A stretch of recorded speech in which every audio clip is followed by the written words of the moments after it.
uşağın dil açarkən ilk sözləri Allah, Bismillah, Allahu Ekber, La ilahe illallah olmalıdır.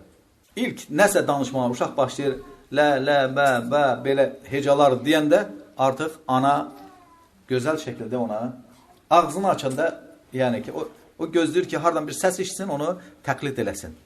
Durmadan ana təkrarlayacaq. Bismillah, Bismillah. O da deyəcək. Uşaq çünki danışmaq üçün belə həvəskardır. Nə desən, nə qədər desən təkrarlayacaq. La ilahe illallah, la ilahe illallah. Sən işin gör.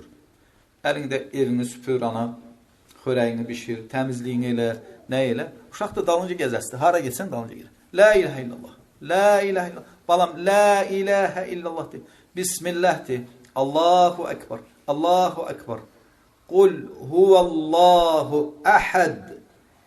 Nə edirsən, onu öyrənəcək.